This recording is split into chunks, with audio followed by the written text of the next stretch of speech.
ನಮಸ್ತೆ my dear friends, welcome back to our channel.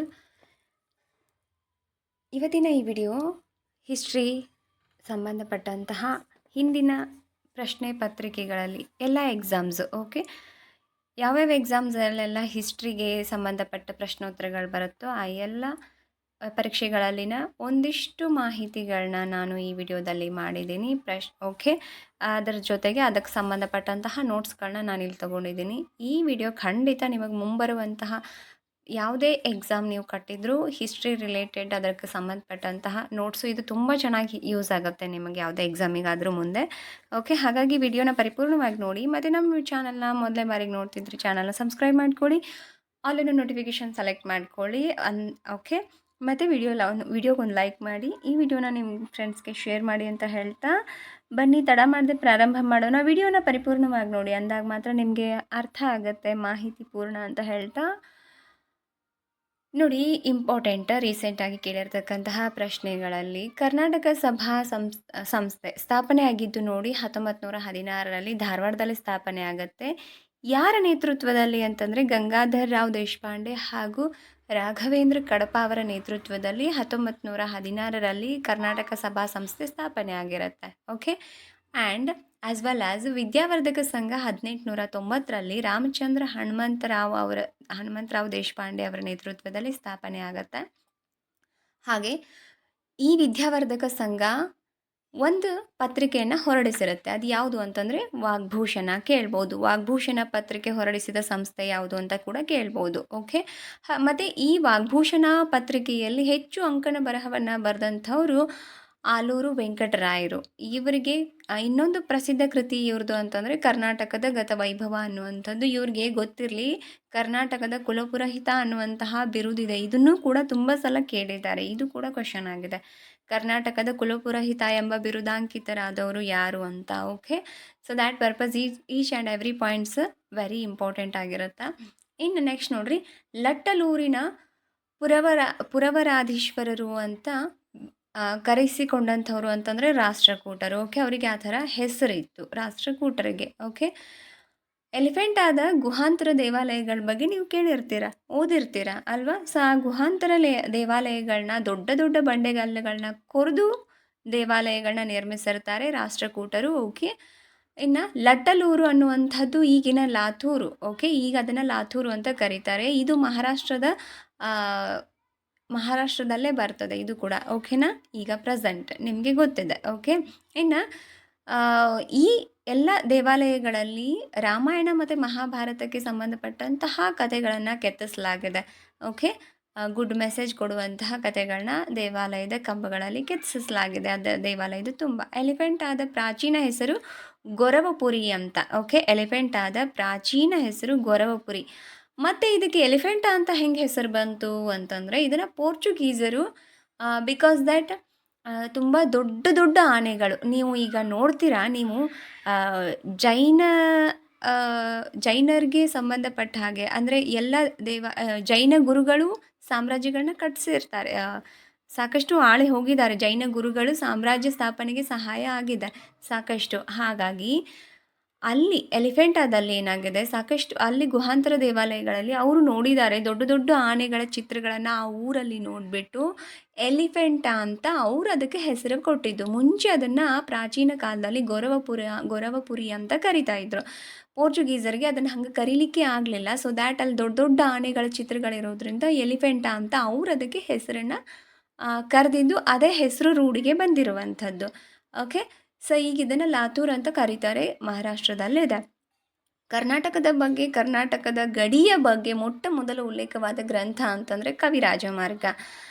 ಇದನ್ನು ಲಕ್ಷಣ ಗ್ರಂಥ ಅಂತ ಕೂಡ ಕರೀತಾರೆ, ಗೊತ್ತಿರಲಿ. ಮೊಟ್ಟ ಮೊದಲ ಲಕ್ಷಣ ಗ್ರಂಥ ಅಂತ ಕೂಡ ಕರೀತಾರೆ ಕವಿರಾಜಮಾರ್ಗ. ಇದರ ಕರ್ತೃ ಶ್ರೀ ವಿಜಯ. ಹಾಗಾದರೆ ಈ ಶ್ರೀ ವಿಜಯ ಎಲ್ಲಿದ್ದರು? ಅಮೋಘ ವರ್ಷ ನೃಪತುಂಗನ ಆಸ್ಥಾನದ ಕವಿ. ಅಮೋಘ ವರ್ಷ ನೃಪತುಂಗನ ಆಸ್ಥಾನದ ಪ್ರಸಿದ್ಧ ಕವಿ ಶ್ರೀ ವಿಜಯ. ಕೇಳ್ಬೋದು ಕವಿರಾಜಮಾರ್ಗ ಯಾವ ಭಾಷೆಯಲ್ಲಿದೆ ಅಂತ, ಅಥವಾ ಲಕ್ಷಣ ಗ್ರಂಥ ಯಾವ ಭಾಷೆಯಲ್ಲಿದೆ. ಸಾಕಷ್ಟು ಸಲ ಆಗಿದೆ. KE ಎಕ್ಸಾಮಲ್ಲಿರ್ಬೋದು, KES ಎಕ್ಸಾಮ್ಸ್ಗಳಲ್ಲಿರ್ಬೋದು, PC ಎಕ್ಸಾಮ್ಸ್ಗಳಲ್ಲಿರ್ಬೋದು, SDA FDA ಎಕ್ಸಾಮ್ಗಳಲ್ಲಿ ಈಗ ಬರೀ ಲೇಖಕರು ಯಾರು ಅಥವಾ ಇವ್ರು ಬರೆದಂತಹ ಗ್ರಂಥ ಯಾವುದು ಅಂತ ಅಷ್ಟೇ ಕೇಳಲ್ಲ, ಯಾವ ಗ್ರಂಥ ಯಾವ ಭಾಷೆಯಲ್ಲಿ ರಚನೆ ಆಗಿದೆ ಅಂತ ಕೇಳ್ತಾರೆ, ಮತ್ತು ಯಾವ ಶತಮಾನದಲ್ಲಿ ರಚನೆ ಆಗಿರುವಂಥದ್ದು ಅಂತ ಕೂಡ ಕೇಳೋ ಚಾನ್ಸಸ್ ಇರುತ್ತೆ. ಹಾಗಾಗಿ ಬಹಳ ಇಂಪಾರ್ಟೆಂಟ್ ಆಗಿರುತ್ತೆ ಪ್ರತಿಯೊಂದು ಪಾಯಿಂಟ್ ಅಂತ ಬಂದಾಗ ಹಿಸ್ಟ್ರಿನಲ್ಲಿ. ಓಕೆ, ಇನ್ನು ಪಾರ್ಸಿಗಳ ರಿಲಿಜನ್ ಗ್ರಂಥ ಅವಸ್ತಾ, ಇದರಲ್ಲಿ ಪದ್ಯಗಳ ಯಾವ ಥರ ಇದೆ ಅಂದರೆ ಶ್ಲೋಕದ ರೂಪದಲ್ಲಿರ್ತಕ್ಕಂತಹ ಸಾಹಿತ್ಯ ಇದು. ಓಕೆ, ಇದನ್ನು ಗಾಥಾ ಅನ್ನೋ ಹೆಸರಿನಿಂದ ಕೂಡ ಕರೀತಾರೆ.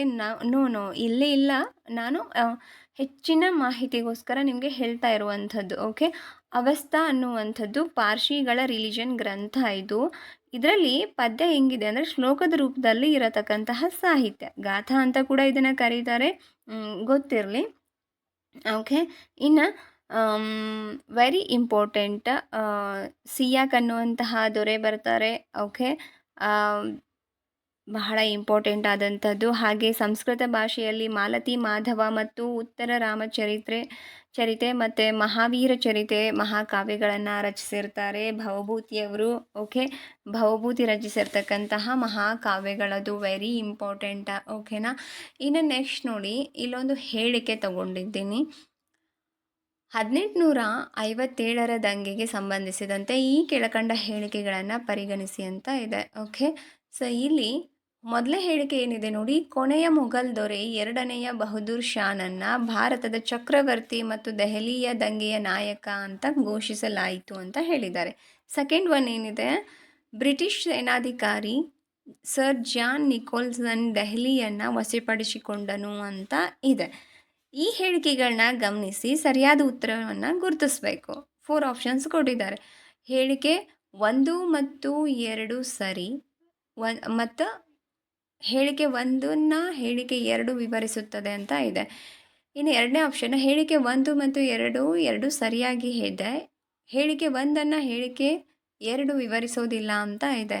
ಓಕೆ, ಹೇಳಿಕೆ 1 ಸರಿ ಆದರೆ 2 ತಪ್ಪಿದೆ.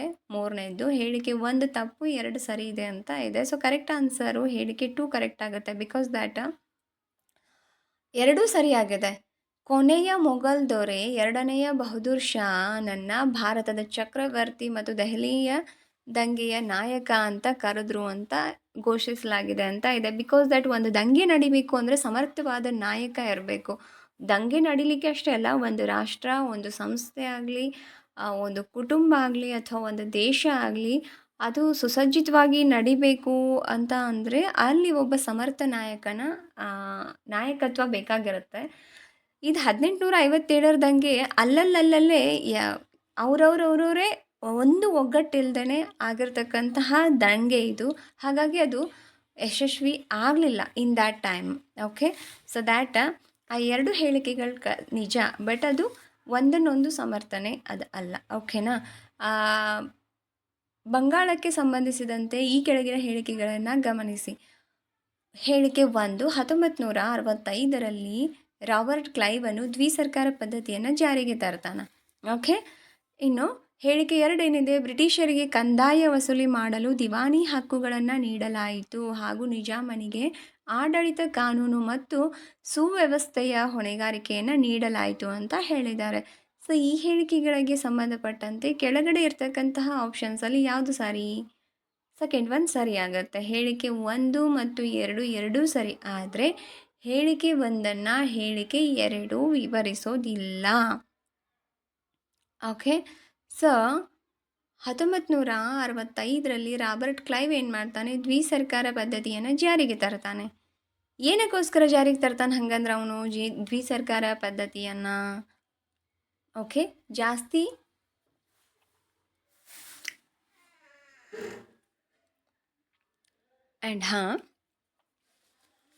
ಓಕೆ, ನೆಕ್ಸ್ಟ್ ನೋಡಿ, ಮಗಧ ರಾಜಮನೆತನದ ಕಾಲಾನುಕ್ರಮ ಕೇಳಿದ್ದಾರೆ. ಮಗಧ ಅಥವಾ ಇತ್ತೀಚೆಗೆ ತುಂಬ ಡೀಪಾಗಿ ಕೇಳ್ತಿದ್ದಾರೆ ಕ್ವಶನ್ ಆನ್ಸರ್ಸ್ಗಳನ್ನ. ಬಿಕಾಸ್ ದ್ಯಾಟ್ ಅವ್ರು ಫಿಲ್ಟರ್ ಮಾಡಲಿಕ್ಕಿದೆ, ಬಹಳಷ್ಟು ಕಲಿಯೋರ ಸಂಖ್ಯೆ ಹೆಚ್ಚಾಗಿದೆ. ಓಕೆ, ಪೋಸ್ಟ್ಗಳು ಹೆಚ್ಚಾಗಕ್ಕೆ ಸಾಧ್ಯ ಇಲ್ಲ. ಸೊ ದ್ಯಾಟ್ ಪರ್ಪಸ್ ಫಿಲ್ಟ್ರ್ ಜಾಸ್ತಿ ಆಗಿರೋದ್ರಿಂದ ತುಂಬ ಡೀಪಾಗಿ ಕ್ವಶನ್ಸ್ನ ಕೇಳ್ತಿದ್ದಾರೆ. ಸ್ಮಾರ್ಟಾಗಿ ಓದಿದ್ರೆ ಸಾಕು. ಓಕೆನಾ. ಮಗಧ ರಾಜಮನೆತನದ ಕಾಲಾನುಕ್ರಮ ಒಂದೊಂದು ರಾಜವಂಶದ ಒಂದೊಂದಿಷ್ಟು ಮೇನ್ ಪಾಯಿಂಟ್ಗಳನ್ನ ನೋಡಿ. ಮೊಘಲ್ ಸಾಮ್ರಾಜ್ಯವನ್ನು ಆಡಳಿತ ಮಾಡಿದ ಮೊದಲ ಸಂತತಿ ಅಂತಂದರೆ ಅದು ಬೃಹದ್ರಥ ಸಂತತಿ. ಈ ವಂಶವನ್ನು ಸ್ಥಾಪಿಸಿದವರು ಅಂತಂದರೆ ಬೃಹದ್ರಥ. ಓಕೆ, ಅವನದು ಹೆಸರು. ಓಕೆನಾ, ಅವನ ಹೆಸರಲ್ಲೇ ಸ್ಥಾಪನೆ ಆಗಿರುವಂಥದ್ದು ಆ ವಂಶ. ಈ ಬೃಹದ್ರಥನು ಚೇದಿ ಕುರುವಂಶದ ಸ್ಥಾಪಕನಾದಂತಹ ವಸುವಿನ ಮಗ. ಇದರ ಉಲ್ಲೇಖ ನಮಗೆ ಸಿಗುವಂಥದ್ದು ಮಹಾಭಾರತದಲ್ಲಿ ಸಿಗ್ತದೆ. ಓಕೆ, ನೀವು ನೋಡಿ ಮಹಾಭಾರತ ಈ ಹರಿವಂಶ ಅಂತ ಗ್ರಂಥ ಓದಿದ್ರೆ ನೀವು ನಿಮಗೆ ಅದಿದು ಸಿಗುವಂಥದ್ದು. ಓಕೆ, ಈ ಬೃಹದ್ರಥ ಸಂತತಿಯ ಬಲಿಷ್ಠ ಅಂತಂದರೆ ಅದು ಜರಾಸಂಧ. ಬಲಿಷ್ಠ ದೊರೆ ಅಂತಂದರೆ ಜರಾಸಂಧ. ನಂತರ ಈ ಸಂತತಿ ಏನಾಗುತ್ತೆ, ಈ ಸಂತತಿಯ ಕೊನೆಯ ಅರಸ ರಿಪುಂಜಯ. ಓಕೆ, ಯಾವುದು ಬೃಹದ್ರಥ ಸಂತತಿಯ ಕೊನೆಯ ಅರಸ. ಓಕೆ, ರಿಪುಂಜಯ ಅಂತ. ಇನ್ನು ಪ್ರದ್ಯುಮ್ನ ಅನ್ನುವಂಥದ್ದು ಎರಡನೆಯ ವಂಶ ಆಗಿರುತ್ತೆ. ಸೊ ಇದರ ಸ್ಥಾಪಕ ಅವನ ಹೆಸರು ಪುಲಿಕ ಅಥವಾ ಪುನೀಲ. ಓಕೆ, ಪುಲಿಕ ಅಥವಾ ಪುನೀಲ ಅಂತ ಕರೀತಾರೆ. ಈತ ರಿಪುಂಜಯನನ್ನು ಸೋಲಿಸಿ ಉಜ್ಜಯಿನಿಯನ್ನು, ಉಜ್ಜಯಿನಿ ಮಧ್ಯಪ್ರದೇಶದ ಚಿತ್ರಾ ನದಿ ದಂಡೆ ಮೇಲಿದೆ, ಹೀಗೆ ಅದನ್ನು ಉಜ್ಜಯಿನಿ ಅಂತಲೇ ಕರೀತಾರೆ. ಓಕೆ, ತನ್ನ ರಾಜಧಾನಿಯನ್ನಾಗಿ ಮಾಡಿಕೊಂಡು ಆಡಳಿತವನ್ನು ಈತ ಮಾಡ್ತಾನೆ. ನೆಕ್ಸ್ಟ್ ಬರುವಂಥದ್ದು ಹರಿಯಾಂಕ ಅನ್ನುವಂತಹ ಮನೆತನ ಮಗಧ ರಾಜ್ಯವನ್ನು ಆಳಿರುವಂಥದ್ದು. ಓಕೆ, ಇದರ ಸ್ಥಾಪಕ ಬಿಂಬಸಾರ. ಈತನ ಮೊದಲ ಹೆಸರು ಶ್ರೇಣಿಕ ಅಂತ. ಬಿಂಬಸಾರನ ಮೊದಲ ಹೆಸರು ಅಂದರೆ ಮೂಲ ಹೆಸರು ಶ್ರೇಣಿಕ. ಒಂದು ಉಲ್ಲೇಖದ ಪ್ರಕಾರ, ಓಕೆ, ಪ್ರಾಚೀನ ಮಾಹಿತಿಗಳ ಪ್ರಕಾರ ಅಂತಂದರೆ ಈತ 500 ಜನ ರಾಣಿಯರನ್ನು ಮದುವೆ ಆಗಿದ್ದ ಅಂತ. ರೀಸೆಂಟಾಗಿ ಈತನ ಪ್ರಮುಖ ರಾಣಿಯರ ಹೆಸರುಗಳನ್ನ ಕೂಡ ಕೇಳಿದ್ದಾರೆ. ಓಕೆ, 500 ಜನರ ರಾಣಿಯರ ಹೆಸರು ಎಲ್ಲೂ ಉಲ್ಲೇಖ ಆಗಿಲ್ಲ. ಸ್ವಲ್ಪ ಜನರದ್ದು ಮಾಹಿತಿ ಸಿಕ್ಕಿರೋ ಪ್ರಕಾರ. ಓಕೆ, ವೈಶಾಲಿಯ ಲಿಚ್ಚಿವಿ ಮನೆತನದ ರಾಣಿ ಚೆಲ್ಲೆನ, ಹಾಗೆ ಪಂಜಾಬಿನಲ್ಲಿ ಬರುವಂತಹ ಮಂದ್ರ ಎಂಬ ಬುಡಕಟ್ಟಿನ ಜನಾಂಗದ ರಾಣಿಯಾದಂತಹ ಕ್ಷೇಮ ಅನ್ನುವಂಥವ್ರು. ಹಾಗೆ ಈತ ತನ್ನ ಕೊನೆಯ ದಿನಗಳಲ್ಲಿ ತನ್ನ ಮಗನಾದಂತಹ ಅಜಾತ ಶತ್ರುವಿನಿಂದ ಬಂಧನಕ್ಕೆ ಒಳಗಾಗಿರ್ತಾನೆ. ಓಕೆ, ಬಂಧನದಲ್ಲಿದ್ದಾಗ ಆತನನ್ನು ಚೆನ್ನಾಗಿ ನೋಡ್ಕೊಂಡಿರೋವಂಥವಳು ಅವನ ಹೆಂಡತಿ ಅಂತಂದರೆ ಅದು ವೈದೇಹಿ. ಓಕೆ, ಸೊ ಈತನ ಆಸ್ಥಾನದ ಪ್ರಸಿದ್ಧ ವೈದ್ಯ ಒಬ್ಬ ಇದ್ರ, ಅವನ ಹೆಸರು ಜೀವಕ ಅಂತ ಕೇಳ್ಬೋದು. ಜೀವಕ ಎಂಬ ಪ್ರಸಿದ್ಧ ವೈದ್ಯ ಯಾರ ಆಸ್ಥಾನದಲ್ಲಿ ಆಶ್ರಯ ಪಡ್ಕೊಂಡಿದ್ರು ಅಂತ ಈ ಥರ ಬೇಕಾದರೂ ಕೇಳೋ ಚಾನ್ಸಸ್ ಇರ್ತದೆ. ಓಕೆ, ಜೀವಕ ಅನ್ನುವಂಥವನು ಶ್ರೇಣಿಕನ ಆಸ್ಥಾನದಲ್ಲಿ ಇದ್ದ. ಓಕೆ, ಬಿಂಬಸಾರ ಅವನ ಹೆಸರು. ಓಕೆ, ಮೂಲ ಹೆಸರು ಶ್ರೇಣಿಕ. ಅಜಾತಶತ್ರು ಅವನ ಮಗ. ಓಕೆ, ಬಿಂಬಸಾರ, ಪ್ರದ್ಯುಮ್ನ ಸೇನ ಹಾಗೂ ಅಜಾತಶತ್ರು ಅನ್ನುವಂತಹ ಇಬ್ಬರು ಮಕ್ಕಳು ಬಿಂಬಸಾರನಿಗೆ. ಓಕೆ, ಬಿಂಬಸಾರನಿಗೆ ಇಬ್ಬರು ಮಕ್ಕಳು ಪ್ರದ್ಯುಮ್ನ ಸೇನ ಮತ್ತು ಅಜಾತಶತ್ರು. ಗೌತಮ ಬುದ್ಧನ ಸಮಕಾಲೀನವರಾಗಿರ್ತಾರೆ ಇವರಿಬ್ಬರು. Very important. ಓಕೆ, ಅಜಾತಶತ್ರು ಬೌದ್ಧ ಸಮ್ಮೇಳನವನ್ನು ನಡೆಸಿರ್ತಾನೆ. ಐ ಹೋಪ್ ನಿಮಗೆ ಗೊತ್ತಿದೆ ಅಂದ್ಕೊಳ್ತಾನೆ, ಓದಿರ್ತೀರ ನೀವೀಗೆಲ್ಲ, ಸಾಕಷ್ಟು ಪ್ರಿಪೇರ್ ಆಗಿರ್ತೀರಾ. I know that. ನಾಗ ಸಂತತಿ ಸ್ಥಾಪಕ ಶಿಶುನಾಗ ಅಂತ. ನೆಕ್ಸ್ಟ್ ಬರುವಂತಹ ಸಂತತಿ ಮಗಧ ಸಾಮ್ರಾಜ್ಯವನ್ನು ಆಳಿರುವಂಥದ್ದು ನಾಗ ಸಂತತಿ. ಇದರ ಪ್ರಸಿದ್ಧ ದೊರೆ ಕಾಲಾಶೋಕ ಅಂತ. ಓಕೆ, ಇದರ ಸ್ಥಾಪಕ ಕಾಲಾಶೋಕ. ಸ್ಥಾಪಕ ಶಿಶುನಾಗ, ಪ್ರಸಿದ್ಧ ದೊರೆ ಕಾಲಾಶೋಕ, ನಾಗ ಸಂತತಿಯ ಪ್ರಸಿದ್ಧ ದೊರೆ. ಓಕೆ, ಅದಕ್ಕೆ ಕೇಳ್ಬೋದು ಕಾಲಾಶೋಕ ಯಾವ ಮನೆತನ ಅಥವಾ ಯಾವ ಸಂತತಿಗೆ ಸೇರಿದ ಅರಸ ಅಂತ ಕೂಡ ಕೇಳ್ಬೋದು. ಕೊನೆಯ ಅರಸ ಮಹಾನಂದಿನ. ಈ ನಾಗ ಸಂತತಿಯ ಕೊನೆಯ ಅರಸ ಮಹಾನಂದಿನ ಅಂತ ಬರ್ತಾನೆ. ಓಕೆ, ಹಾಗೆ ಮಹಾನಂದಿನನ್ನು ಕೊಂದು ನಂದ ಸಂತತಿ ಅಸ್ತಿತ್ವಕ್ಕೆ ಬರ್ತದೆ. ಮಗಧ ರಾಜ್ಯವನ್ನು ಆಳಿದಂತಹ 5ನೆಯ ಮನೆತನ ಅಂತಂದರೆ ಅದು ನಂದ ಸಂತತಿ. ಈ ಸಂತತಿಯ ಸ್ಥಾಪಕ ಮಹಾಪದ್ಮನಂದ. ಈತನಿಗೆ ಸರ್ವಕ್ಷತ್ರಿಯಂತಕ, ಏಕರಾಟ, ಸಾಮ್ರಾಟ ಅನ್ನುವಂತಹ ಬಿರುದುಗಳಿರುತ್ತೆ. ಯಾಕೆ ಅಂತಂದರೆ ಇವನಿಗೆ ನೋಡಿ ಆಲ್ಮೋಸ್ಟ್ ಎಲ್ಲ ಕ್ಷತ್ರಿಯರನ್ನು ನಾಶ ಮಾಡಿರೋದ್ರಿಂದ ಸರ್ವಕ್ಷತ್ರಿಯರಂತಕ ಅನ್ನೋ ಬಿರುದು ಬರುತ್ತೆ. ಯಾಕೆ ಹಂಗೆ ನಾಶ ಮಾಡ್ದ, ಎಲ್ಲರನ್ನೂ ಏನಕ್ಕೆ ಸೋಲಿಸ್ದ ಅವನು ಅಂತಂದರೆ ಆಗಿನ ಕಾಲಕ್ಕೆ ತನ್ನ ಸಮಕಾಲೀನ ಆದಷ್ಟು ಎಲ್ಲ ಕ್ಷತ್ರಿಯರನ್ನ ಸೋಲಿಸಿದ್ದ. ಏನಕ್ಕೆ ಅಂದರೆ ಮಹಾಪದ್ಮನಂದ ಒಬ್ಬ ಕ್ಷೌರಿಕ ಹಾಗೆ ಒಬ್ಬ ವೇಶ್ಯೆಗೆ ಹುಟ್ಟಿದಂತಹ ಮಗನಾಗಿರೋದ್ರಿಂದ ಅವನು ಕೇಳ್ತಾರೆ, ಮಗಧ ಸಂತತಿಯನ್ನು ಆಳಿದಂತಹ ಅಧರ್ಮದ ಮನೆತನ ಯಾವುದು ಅಂತ ಕೂಡ ಕೇಳ್ತಾರೆ. ಯಾಕಂದರೆ ರಾಜವಂಶಸ್ಥರಿಂದ ರಾಜಕುಮಾರರೇ ಪಟ್ಟಾಭಿಷೇಕಕ್ಕೆ ಬಂದು ಆಳ್ವಿಕೆ ಮಾಡಿರೋ ಸಂತತಿ ಇದಲ್ಲ. ಇವನು ಒಬ್ಬ ಕ್ಷೌರಿಕ, ಒಬ್ಬ ವೇಶ್ಯೆಗೆ ಹುಟ್ಟಿದಂತಹ ಮಗ ಅಂತ ಕೆಲವೊಂದು ಪುರಾಣಗಳ ಪ್ರಕಾರ, ಉಲ್ಲೇಖಗಳ ಪ್ರಕಾರ ಮಾಹಿತಿ ಸಿಗುತ್ತೆ.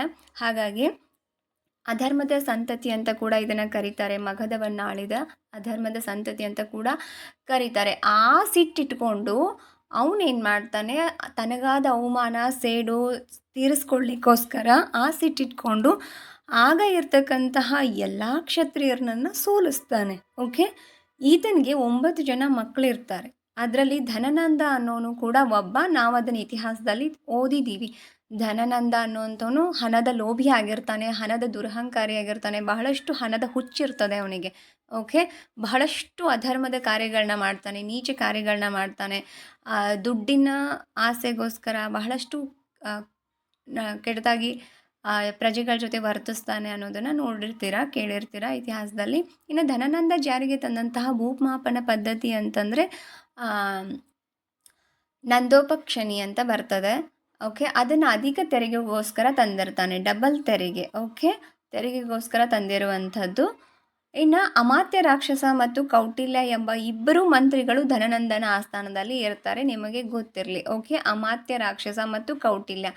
ಈ ಕೌಟಿಲ್ಯನಿಗೆ ಧನನಂದ ಯಾರ ಮಾತನ್ನು ಕೇಳ್ತಾ ಇರೋದಿಲ್ಲ. ಹಣದ ಲೋಭಿಯಾಗಿರೋದ್ರಿಂದ, ಹಣದ ಆಸೆ ಬಹಳ ಇರೋದ್ರಿಂದ ಯಾರ ಮಾತನ್ನು ಕೇಳ್ತಾ ಇರೋದಿಲ್ಲ. ಸೊ ದ್ಯಾಟ್ ಪರ್ಪಸ್ ಕೌಟಿಲ್ಯನಿಗೂ ಕೂಡ ಅವಮಾನ ಮಾಡ್ತಾನೆ, ಅವನನ್ನು ಹೊರಗಡೆ ಹಾಕ್ತಾನೆ ಜುಟ್ಟು ಹಿಡಿದು. ಹಾಗಾಗಿ ಆಸ್ಥಾನದಿಂದ ಆ ಸೈಡನ್ನು ಇಟ್ಕೊಂಡು ಧನನಂದನ್ಗೆ ಆವಾಗ ಚಾಲೆಂಜ್ ಮಾಡಿರ್ತಾನೆ, ಒಂದು ಹೊಸ ಸಾಮ್ರಾಜ್ಯವನ್ನು ನಾನು ಒಬ್ಬ ಉತ್ತಮ ಅರಸನನ್ನು ಸೃಷ್ಟಿಸ್ತೀನಿ ಅಂತ. ಸೊ ಅದಾದ ನಂತರ ಅವ ಏನು ಮಾಡ್ತಾನೆ, ಆ ಸಾಮ್ರಾಜ್ಯದಿಂದ ಹೊರಗೆ ಬಂದಾಗ ಕೌಟಿಲ್ಯ ಮೌರ್ಯ ಸಾಮ್ರಾಜ್ಯದ ಸ್ಥಾಪನೆಗೆ ಅಡಿಪಾಯವನ್ನು ಹಾಕ್ತಾನೆ. ಓಕೆ, ತದನಂತರ ಬರ್ತಾರೆ ಶೃಂಗರು ಬರ್ತಾರೆ, ಆಮೇಲೆ ಕಣ್ವರು ಬರ್ತಾರೆ. ಆಮೇಲೆ ಆಗುವಂಥದ್ದು ವಿದೇಶಿಯರ ಆಕ್ರಮಣಗಳು ಶುರುವಾಗತ್ತೆ. ಈ ಪರ್ಷಿಯನ್ನರಿರ್ಬೋದು, ಬ್ರಿಟಿಷರಿರ್ಬೋದು, ಪೋರ್ಚುಗೀಸರಿರ್ಬೋದು, ಫ್ರೆಂಚರು ಇರ್ಬೋದು, ವಿದೇಶಿಗರ ಆಕ್ರಮಣಗಳೆಲ್ಲ ಆಗೋಕ್ಕೆ ಶುರುವಾಗುತ್ತೆ. ಸ್ಟೆಪ್ ಬೈ ಸ್ಟೆಪ್, ಒಂದಾಗನ ಒಂದು. ಈ ಥರ ಮಗಧ ಸಾಮ್ರಾಜ್ಯವನ್ನು ಆಳಿದಂತಹ ಸಂತತಿಗಳು ಅಂತಂದರೆ, ಓಕೆ, ಒಂದೇ ಸಂತತಿ ಅಂತಂದರೆ ಆಯಾ ರಕ್ತದಿಂದ ಬಂದಿದ್ದು ಅಥವಾ ಆಯಾ ವಂಶಸ್ಥರೇ ಅಂತ ಅಲ್ಲ. ಯಾಕಂದರೆ ರಾಜ ಅಥವಾ ಅದು ದರ್ಬಾರ್ ಅನ್ನುವಂಥದ್ದು ಆವಾಗಿನ ಕಾಲಕ್ಕೆ ಯಾರ್ಯಾರಿಗೆ ಸಾಮರ್ಥ್ಯತೆ ಇತ್ತೋ, ಎಷ್ಟೋ ಜನ ಸೈನಿಕರಾಗಿ ಕೆಲಸ ಮಾಡಿದವರು, ಅಮಾತ್ಯರಾಗಿ ಕೆಲಸ ಮಾಡಿದಂಥವರು, ಆ ವಂಶದ ರಾಜರು ದುರ್ಬಲರಾದಾಗ ಸಾಮರ್ಥ್ಯ ಇರುವಂಥವ್ರು ಅಧಿಕಾರಕ್ಕೆ ಬಂದದ್ದನ್ನು ನಾವು ಹಿಸ್ಟ್ರಿನಲ್ಲಿ ಓದ್ತೀವಿ. ಸೇನಾಧಿಪತಿಗಳು ರಾಜರಾಗಿರೋದನ್ನು ಕೇಳ್ತೀವಿ. ಅಮಾತ್ಯರು ಯಾರ ಆಸ್ಥಾನದಲ್ಲಿ ಅಮಾತ್ಯರಾಗಿ ಕೆಲಸ ಮಾಡ್ತಾಯಿದ್ರು ಅವರೇ ಹೊಸ ಸಂತತಿಯನ್ನು, ಸಾಮ್ರಾಜ್ಯವನ್ನು ಕಟ್ಟಿರೋದನ್ನು ನಾವು ಓದ್ತೀವಿ ಇತಿಹಾಸದಲ್ಲಿ. ಹಾಗಾಗಿ ಆ ಸಾಮ್ರಾಜ್ಯವನ್ನು ಆಳಿದಂತಹ ಸಂತತಿಗಳು, ಅದು ಒಂದೇ ವಂಶದ್ದೇ ಆಗಬೇಕು ಅಂತ ಏನೂ ಇಲ್ಲ ಅಲ್ವಾ. ಸೊ ದ್ಯಾಟ್ ಒಟ್ಟು ಒಂದು ಸಾಮ್ರಾಜ್ಯ ಅಂತ ಸ್ಥಾಪನೆ ಆದಾಗ ಅದರ ಮುಖ್ಯಸ್ಥರು ಯಾರು, ಅದರ ಸ್ಥಾಪಕರು ಯಾರು, ಪ್ರಸಿದ್ಧ ದೊರೆಗಳು ಯಾರು, ಆ ದೊರೆಯ ಆಸ್ಥಾನದಲ್ಲಿ ಯಾರ್ಯಾರು ಕವಿಗಳಿದ್ರು, ಅವರ ಪ್ರಸಿದ್ಧ ಗ್ರಂಥಗಳು ಯಾವುದು, ಯಾವ ಕೃತಿ ಯಾವ ಭಾಷೆಯಲ್ಲಿ ಇದೆ, ಯಾವ ಕೃತಿ ಯಾರ ಬಗ್ಗೆ ನಮಗೆ ಮಾಹಿತಿಯನ್ನು ಅಥವಾ ಯಾವುದರ ಬಗ್ಗೆ ವಿವರಣೆಯನ್ನು ನೀಡ್ತದೆ. ಸೊ ಈ ಥರ ಎಲ್ಲ ಪಾಯಿಂಟ್ಸು ಸ್ಟೆಪ್ ಬೈ ಸ್ಟೆಪ್ ನೀವು ಸ್ಟಡಿ ಮಾಡಿದ್ದಾದರೆ you can crack any exam easily, definitely. Okay, so that next ನೋಡಿ, ಅದೇ ಅಜಾತಶತ್ರುವಿನ ಮೂಲ ಹೆಸರು ಏನು ಅಂತಂದರೆ ಕುನಿಕ ಅಂತ. ಅಜಾತಶತ್ರು ನಾವು ಕೇಳ್ತೀವಿ ಬೌದ್ಧ ಸಮ್ಮೇಳನಗಳಲ್ಲಿ ಓದುವಾಗ. ಅವನ ಮೊದಲ ಹೆಸರು ಕುನಿಕ ಅಂತ. ಓಕೆ, ಈತನನ್ನು ಪಿತೃಘಾತಕ ಅಂತ ಕರೀತಾರೆ. ಯಾಕೆ ಹಾಗೆ ಕರಿತಿದ್ರು ಅಂದರೆ ಅವರಪ್ಪನ ಅವನು ಜೈಲಲ್ಲಿ ಇಟ್ಟಿರ್ತಾನೆ. ಕೊನೆಗಳಲ್ಲಿ ಅವರಪ್ಪನ ಬಂಧನದಲ್ಲಿಟ್ಟು ಅವನು ಅಧಿಕಾರಕ್ಕೆ ಬಂದಿರ್ತಾನೆ. ಸೊ ದ್ಯಾಟ್ ಪರ್ಪಸ್ ಅವನನ್ನು ಪಿತೃಘಾತುಕ ಅಂತ ಕರೀತಾರೆ. 36 ರಾಜ್ಯಗಳನ್ನು ಸುಲಲಿತವಾಗಿ ಅವನು ಜಯಿಸ್ತಾನೆ, ಅವನು ಗೆಲ್ತಾನೆ. ಹಾಗಾಗಿ ಅದಕ್ಕೆ ಕಾರಣರಾದಂತಹ ಇಬ್ಬರು ಮಂತ್ರಿಗಳು ಯಾರು ಅಂತಂದರೆ ಒಬ್ಬ ಸುನಿದ ಮತ್ತು ವತ್ಸಕ ಅಥವಾ ದೇವಮಿತ್ರ ಅಂತ. ಅವರಿಬ್ಬರು ಮಹಾಬಲಿಷ್ಠ ಮಂತ್ರಿಗಳು. ಅವರ ಸಹಾಯದಿಂದ 36 ರಾಜ್ಯಗಳನ್ನು ಅಜಾತಶತ್ರು ಆಗ ಗೆಲ್ತಾನೆ, ವಶಪಡಿಸ್ಕೊಳ್ತಾನೆ. ಓಕೆ. ಇನ್ನು ಮೊದಲ ಬೌದ್ಧ ಸಮ್ಮೇಳನವನ್ನು ರಾಜಗೃಹ, ಈಗ ಅದನ್ನು ಗಿರಿವಜ್ರ ಅಂತ ಕೂಡ ಕರೀತಾರೆ. ಮೊದಲದನ್ನು, ಈಗಲ್ಲ, ಪ್ರಾಚೀನ ಕಾಲದಲ್ಲಿ ಗಿರಿವಜ್ರ ಅಂತ ಕರೀತಾ ಇದ್ರು. ಅಲ್ಲಿ ನಡೆಸ್ತಾನೆ, ರಾಜಗೃಹದಲ್ಲಿ ಮೊದಲ ಬೌದ್ಧ ಸಮ್ಮೇಳನವನ್ನು ಅಜಾತಶತ್ರು ನಡೆಸ್ತಾನೆ. ಹಾಗೆ ಬೌದ್ಧ ಧರ್ಮಕ್ಕೆ ಅವನು ಬಹಳ ಇದು ಆಗಿರ್ತಾನೆ. ಓಕೆ. ಸೊ ದ್ಯಾಟ್ ಪರ್ಪಸ್ ಮಾನ್ಯತೆಯನ್ನು ನೀಡಿರ್ತಾನೆ. ಕುಸುಮಪುರ ಅಥವಾ ಪುಷ್ಪಪುರ ಅನ್ನುವಂತಹ ನಗರಕ್ಕೆ ಅಡಿಪಾಯವನ್ನು ಕೂಡ ಹಾಕ್ತಾನೆ ಅಜಾತಶತ್ರು. ಗೊತ್ತಿರಲಿ, ಇದಕ್ಕೆ ಅಡಿಪಾಯ ಹಾಕಿದವನು ಅಜಾತಶತ್ರು, ಬಟ್ ಇದನ್ನು ಸಂಪೂರ್ಣವಾಗಿ ಪೂರ್ಣಗೊಳಿಸಿರುವಂಥದ್ದು ಆತನ ಮಗ ಉದಯಭದ್ರ ಅಂತ. ಓಕೆ. ಇದು ಬಿಹಾರದ ಗಂಗಾ ಮತ್ತು ಸೋನ್ ನದಿ ಮಧ್ಯದಲ್ಲಿ ಇರತಕ್ಕಂತಹ ಪ್ರದೇಶ. ಓಕೆ. ಪುಷ್ಪಪುರ ಅಥವಾ ಪುಷ್ಪಪುರವನ್ನು ಪಾಟಲಿಪುತ್ರ ಅಂತ ಕರೀತಾರೆ. ಓಕೆ. ಆ ಥರ ಅದನ್ನು ಹೇಳಿದವರು ಚಂದ್ರಗುಪ್ತ ಮೌರ್ಯ ಪಾಟಲಿಪುತ್ರ ಅಂತ ಕರೀತಾನೆ. ಓಕೆ. ಮುಂದೆ ಇದೇ ಪಾಟಲಿಪುತ್ರವನ್ನು ಪಾಟ್ನಾ ಅಂತ ಕರೀತಾರೆ. ಯಾರು ಅಂತಂದರೆ ಅದು ಶೇರ್ಷಾ ಸೂರಿ ಕರೀತಾನೆ. ಓಕೆ. ಪಾಟ್ನಾ ಅಂತ. ಈಗ ಇದು ಪ್ರಸ್ತುತ ಬಿಹಾರದ ರಾಜಧಾನಿ ಪಾಟ್ನಾ. ಓಕೆ. ಪಾಟ್ನಾದ ಮೊದಲ ಹೆಸರು ಪುಷ್ಪಪುರ, ಮತ್ತು ಅದನ್ನು ಪಾಟಲಿಪುತ್ರ ಅಂತ ಚಂದ್ರಗುಪ್ತ ಮೌರ್ಯ ಕರೀತಾನೆ. After that long time Sher Shah Suri ಅದಕ್ಕೆ ಪಾಟ್ನಾ ಅಂತ ಕರೀತಾನೆ. ಸೊ ಇವಾಗ ಅದು ಪಾಟ್ನಾ ಬಿಹಾರದ ರಾಜಧಾನಿ ಪ್ರೆಸೆಂಟ್. ಓಕೆ. ಆ್ಯಂಡ್ ನಾಗಾ ಸಂತತಿಯ ಕಾಲಾಶೋಕ ಈ ಕುಸುಮಪುರವನ್ನು ರಾಜಧಾನಿಯನ್ನಾಗಿ ಮಾಡಿಕೊಂಡು ಆಡಳಿತವನ್ನು ಮಾಡಿರ್ತಾನೆ. ಗೊತ್ತಿರಲಿ, ನಾಗಾ ಸಂತತಿಯ ಕಾಲಾಶೋಕ ಅನ್ನುವಂಥವನು. ಓಕೆ. ಸೊ ಈ ಥರ ವೆರಿ ಇಂಪಾರ್ಟೆಂಟ್ ಆಗಿರುತ್ತೆ. ಹಾಗೆ ಇನ್ನೊಂದೇನೆಂದರೆ, ಯಾವ ಪ್ರದೇಶಗಳು ಅಥವಾ ಯಾವ ನಗರಗಳು ಯಾವ ನದಿ ದಡದಲ್ಲಿದೆ, ಯಾವ ನದಿ ದಡದ ಮೇಲೆ ಸ್ಥಾಪನೆ ಆಗಿದೆ ಅಂತ ಬಹಳ ಸಲ ಕೇಳಿದ್ದಾರೆ. ಅದು ಕೂಡ ಬಹಳ ಇಂಪಾರ್ಟೆಂಟ್ ಆಗಿರುತ್ತೆ. ಓಕೆ. ಮಗಧ ಸಾಮ್ರಾಜ್ಯವನ್ನು ಆಳಿದಂತಹ ಸಂತತಿಗಳು. ಓಕೆ. ಹಂತ ಹಂತವಾಗಿ ಸ್ಟೆಪ್ ಬೈ ಸ್ಟೆಪ್ ಕಾಲಾನುಕ್ರಮಣಿಕೆಯಲ್ಲಿ ಬರೆಯಿರಿ ಅಂತ ಕೊಟ್ಟಿರ್ತಾರೆ. ಕೆಲವೊಂದು ಸಲ ಇಸ್ವಿ ಮೇಲೆ ಕಾಲಾನುಕ್ರಮ ಕೇಳ್ತಾರೆ. ಕೆಲವೊಂದು ಸಲ ಮನೆತನಗಳ ಬಗ್ಗೆ ಕೂಡ ಕಾಲಾನುಕ್ರಮದಲ್ಲಿ ಕೇಳಿರ್ತಾರೆ. ನೀವು ಎರಡರಲ್ಲಿ ಯಾವುದನ್ನಾದರೂ ನೆನ್ಪಿಟ್ಕೋಬೋದು. ಒಂದು ಕಾಲಾನುಕ್ರಮಣಿಕೆ ಇಸ್ವಿನಾದರೂ ನೆನ್ಪಿಟ್ಕೊಂಡು ಫೈಂಡ್ ಔಟ್ ಮಾಡ್ಬೋದು. ಓಕೆ. ಆ್ಯಂಡ್ ಅವು ರಾಜ ಮನೆತನ ಅಥವಾ ಸಂತತಿಗಳನ್ನಾದರೂ ನೀವು ನೆನಪಲ್ಲಿಟ್ಕೊಂಡು ಅವುಗಳನ್ನ ಕಾಲಾನುಕ್ರಮಣಿಕೆಯಲ್ಲಿ ಬರಿಬೋದು. ಓಕೆನಾ. ಸೊ ರಾಜ ಮನೆತನಗಳಿರ್ಬೋದು, ಸಂತತಿಗಳಿರ್ಬೋದು, ಪ್ರಸಿದ್ಧ ದೊರೆಗಳು, ಅವರ ಆಸ್ಥಾನದಲ್ಲಿ ಬರ್ತಕ್ಕಂತಹ ಪ್ರಸಿದ್ಧ ಕವಿಗಳು ಬಹಳ ಇಂಪಾರ್ಟೆಂಟ್ ಆಗಿರುತ್ತೆ. ಓಕೆ. ಬಹಳ ಇಂಪಾರ್ಟೆಂಟ್ ಆಗಿರುತ್ತೆ. ಇನ್ನು ಭಾರತದ ಜೀವನ ಮತ್ತು ವಿದ್ವತ್ವನ್ನು ಪ್ರಸ್ತಾಪಿಸಲಾದಂತಹ ಗ್ರಂಥ ಅಂತಂದರೆ ತಾರೀಖ್ ಉಲ್ ಹಿಂದ್ ಅನ್ನುವಂತಹ ಗ್ರಂಥದಲ್ಲಿ ಭಾರತದ ಜೀವನ ಮತ್ತು ವಿದ್ವತ್ತನ್ನು ಪ್ರಸ್ತಾಪಿಸಲಾಗಿದೆ. ಓಕೆ. ಇನ್ನು ಭಾರತದ ಸಾಮಾಜಿಕ ಜೀವನವನ್ನು ಪ್ರಸ್ತಾಪಿಸುವಂತಹ ಗ್ರಂಥ ಅಂದರೆ ತಾರೀಖ್ ಇ ಹಿಂದ್ ಅಂತ. ಹೌದು, ಪ್ರತಿಯೊಂದು ಗ್ರಂಥಗಳು ಒಂದೊಂದು ಮಾಹಿತಿಯನ್ನು ಅವತ್ತಿನ ಕಾಲದಲ್ಲಿ ಯಾವ ಥರ ನಮ್ಮ ಸಾಮ್ರಾಜ್ಯ ಇತ್ತು, ಆಡಳಿತ ಇತ್ತು, ಯಾವ ಥರ ಸುಸಜ್ಜಿತ ವ್ಯವಸ್ಥೆಗಳಿದ್ವು, ಆಡಳಿತದ ನಿರ್ವಹಣೆಗೆ ಅವರು ಯಾವ ಥರ ಕ್ರಮಗಳನ್ನ ಕೈಗೊಳ್ತಾ ಇದ್ರು, ಈಚ್ ಆ್ಯಂಡ್ ಎವ್ರಿ ಪಾಯಿಂಟ್ಸ್ ನಮಗೆ ಸಿಗ್ತದೆ ಗ್ರಂಥಗಳ ಮೂಲಕ. ಓಕೆ. ಸೊ ಇನ್ನು ಪ್ರಶ್ನೋತ್ತರ ರತ್ನಮಾಲಿಕಾ ಅನ್ನುವಂತಹ ಪ್ರಸಿದ್ಧ ಗ್ರಂಥವನ್ನು ನೀವೆಲ್ಲ ಕೇಳೇ ಇರ್ತೀರಾ, ಓದಿರ್ತೀರಾ. ಅಫ್ಕೋರ್ಸ್ ಇದು ಸಂಸ್ಕೃತ ಭಾಷೆನಲ್ಲಿದೆ. ಅಮೋಘ ವರ್ಷ ನೃಪತುಂಗ ಇದರ ಕರ್ತೃ. ಓಕೆ. ಪ್ರಶ್ನೋತ್ತರ ಮಾಲಿಕಾ ಅನ್ನುವಂತಹ ಗ್ರಂಥವನ್ನು ರಚಿಸಿದವರು ಅಮೋಘ ವರ್ಷ ನೃಪತುಂಗ. ಓಕೆ. ಇದು ಸಂಸ್ಕೃತ ಭಾಷೆಯಲ್ಲಿ ರಚಿತವಾದಂತಹ ಗ್ರಂಥ. ಗೊತ್ತಿರಲಿ, ಕೇಳ್ಬೋದು. ಪ್ರಶ್ನೋತ್ತರ ರತ್ನಮಾಲಿಕಾ ಗ್ರಂಥ ಯಾವ ಭಾಷೆಯಲ್ಲಿದೆ, ಅಥವಾ ಸಂಸ್ಕೃತ ಭಾಷೆಯಲ್ಲಿ ರಚಿತವಾದಂತಹ ಪ್ರಶ್ನೋತ್ತರ ಮಾಲಿಕಾ ಗ್ರಂಥದ ಕರ್ತೃ ಯಾರು ಅಂತ ಕೂಡ ಕೇಳ್ಬೋದು. ಓಕೆ.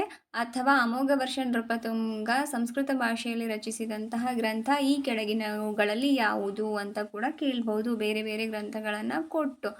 ಸೊ ದ್ಯಾಟ್ ಯಾವ ಥರ ಬೇಕಾದ್ರೂ ಕೇಳಿದ್ರು ಕನ್ಫ್ಯೂಸ್ ಆಗೋ ಹಾಗಿಲ್ಲ. ಪಾಯಿಂಟ್ಗಳನ್ನ ಸರಿಯಾಗಿ ನೆನ್ಪಿಟ್ಕೊಂಡ್ಬಿಟ್ರೆ, ಬರೆದು ಪ್ರಾಕ್ಟೀಸ್ ಮಾಡಿದ್ರೆ definitely each and every points easy ಆಗುತ್ತೆ. ಓಕೆನಾ. ಕನ್ನಡದ ಮೊಟ್ಟ ಮೊದಲ ಪುರಾಣ ಆದಿಪುರಾಣ. ಗೊತ್ತಿರಲಿ, ಆದಿಪುರಾಣ. ಇದರ ಕರ್ತೃ ಪಂಪ.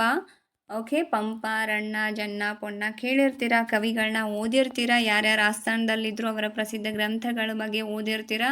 ಓಕೆ. ಪಂಪ ಎರಡನೆಯ ಅರಿಕೇಸರಿಯ ಆಸ್ಥಾನದ ಕವಿಯಾಗಿದ್ದ. ಎರಡನೆಯ ಅರಿಕೇಸರಿಯ ಆಸ್ಥಾನದ ಕವಿಯಾಗಿದ್ದ. ವಿಕ್ರಮಾರ್ಜುನ ವಿಜಯ ಅನ್ನುವಂತಹ ಗ್ರಂಥ ಜೈನ ಧರ್ಮಕ್ಕೆ ಸಂಬಂಧಿಸಿದ ವೃಷಭನಾಥನ ಜೀವನ ಚರಿತ್ರೆಯನ್ನು ವಿವರಿಸುವ ಗ್ರಂಥವಾಗಿದೆ. ಈ ವಿಕ್ರಮಾರ್ಜುನ ವಿಜಯ ಗ್ರಂಥವನ್ನು ಕೂಡ ರಚಿಸಿದ್ದು ಪಂಪ. ಓಕೆನಾ.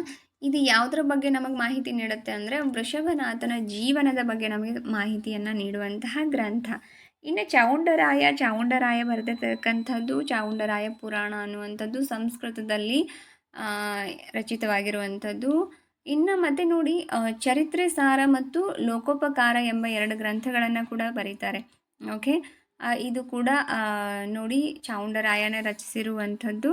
ಓಕೆ, ಮತ್ತು ಜೈನ ಧರ್ಮದ 24 ತೀರ್ಥಂಕರರ ಬಗ್ಗೆ ನಮಗೆ ಮಾಹಿತಿಯನ್ನು ನೀಡುವಂತಹ ಗ್ರಂಥ ಚರಿತ್ರೆ ಸಾರ ಅನ್ನುವಂಥದ್ದು. ಓಕೆ, ಹಾಗೆ ನೆಕ್ಸ್ಟ್ ನೋಡಿ ಗರುಡ ಎಂಬ ಅಂಗರಕ್ಷಕ ಅಂಗರಕ್ಷಕ ದಳವನ್ನು ಹೊಂದಿದಂತಹ ಮನೆತನ ಅಂತಂದರೆ ಅದು ದ್ವಾರ ಸಮುದ್ರದ ಹೊಯ್ಸಳರು.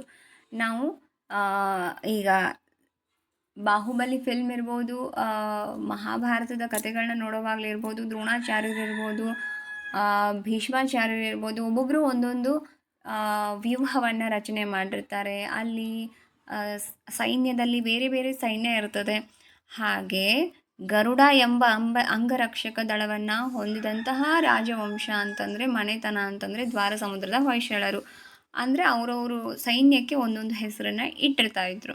ಓಕೆ, ಹೊಯ್ಸಳ ಮನೆತನದ ಸ್ಥಾಪಕ ಅಂತಂದರೆ ಸ್ಥಳ. ಸಿಂಪಲ್ಲಾಗಿ ನೋಡೋದಾದರೆ ಮೇನ್ ಪಾಯಿಂಟ್ ಹೊಯ್ಸಳ ಮನೆತನಕ್ಕೆ ಸಂಬಂಧಪಟ್ಟಿದ್ದನ್ನು ಸಿಂಪಲ್ಲಾಗಿ ನೋಡೋದು ಅಂತಂದರೆ ಹೊಯ್ಸಳ ಮನೆತನದ ಸ್ಥಾಪಕ ಸ್ಥಳ ಆಗಿರ್ತಾನೆ.